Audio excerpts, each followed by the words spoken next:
بسم اللہ الرحمن الرحیم۔ السلام علیکم۔ نمرود نے اللہ تعالیٰ کے خلیل حضرت ابراہیم علیہ السلام کو آگ میں ڈالا، مگر نمرود کو اللہ تعالیٰ نے کیسے پالا؟ ایک جہاز سمندر میں جا رہا تھا اور جتنے آدمی جہاز پر تھے سب ڈوب گئے، صرف ایک ماں اور اس کا بچہ، یہ دونوں بچ گئے جو ایک تختہ پر بہہ رہے تھے۔ اس کے بعد اسرائیل علیہ السلام کو حکم ہوا کہ جاؤ اس بچے کی ماں کی روح بھی قبض کر لو۔ اب بچہ تختہ پر اکیلا بہا چلا جا رہا تھا۔ پھر ہواؤں کو حکم ہوا کہ سمندر کے ایک کنارے پر جنگل ہے، اس کو وہاں ڈال دو۔ وہ تختہ بہہ کر اسی جنگل کی طرف گیا اور جنگل کے کنارے لگ گیا۔ جنگل میں اللہ تعالیٰ نے ایک شیرنی کو حکم دیا اور وہ اس بچہ کو اٹھا کر لے گئی اور دودھ پلانے لگی اور دودھ پلا کر اسے خوب بڑا کر دیا۔ اس کے بعد جنوں کے بادشاہ نے آداب شاہی سکھائے۔ ایک دن اللہ تعالیٰ نے حضرت اسرائیل علیہ السلام سے پوچھا کہ اے اسرائیل، تم کو بھی کبھی کسی کی روح قبض کرنے کی تکلیف ہوئی؟ انہوں نے عرض کیا کہ اللہ تعالیٰ ایک ماں اور بچہ جو سمندر میں ایک تختہ پر بہہ رہے تھے اور آپ نے ماں کی روح کو قبض کرنے کا حکم دیا تو میرا کلیجہ منہ کو آ گیا کہ اس بچے کا کیا ہوگا، مگر آپ کے حکم کے سامنے کس کی مجال ہے جو لب ہلا سکے؟ اللہ تعالیٰ نے ارشاد فرمایا کہ وہی بچہ بڑا ہو کر میرا سرکش اور نافرمان ہوا اور خدائی کا دعویٰ کیا اور میرے خلیل کو آگ میں ڈالا۔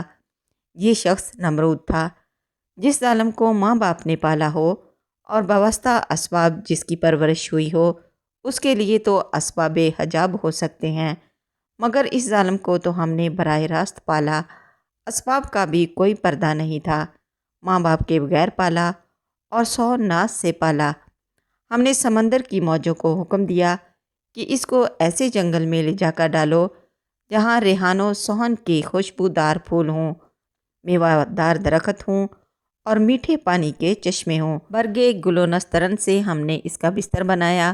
خوش آواز پرندوں کو حکم دیا کہ اپنی سریلی آوازوں سے اس کا دل بہلائیں۔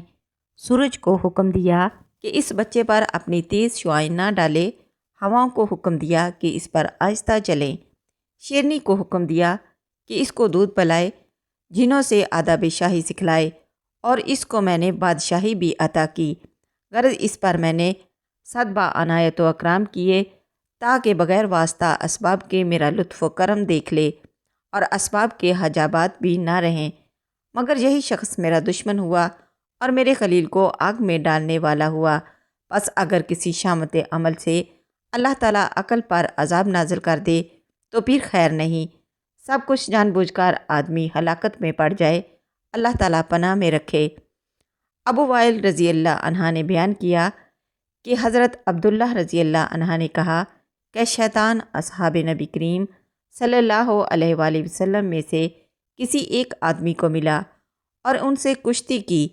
مسلمان نے اسے پچھاڑ دیا اور اس نے انگوٹھے کو کاٹا تو شیطان نے کہا کہ مجھے چھوڑ دے، میں تجھے ایسی آیت سکھاتا ہوں کہ ہم شیاطین میں سے جب کوئی اس کو سنتا ہے تو پیٹ پھیر کر بھاگ جاتا ہے۔ تو ان اصحابی نے اسے چھوڑ دیا، مگر شیطان نے اس آیت کو سکھانے سے انکار کر دیا، تو پھر ان میں کشتی ہوئی۔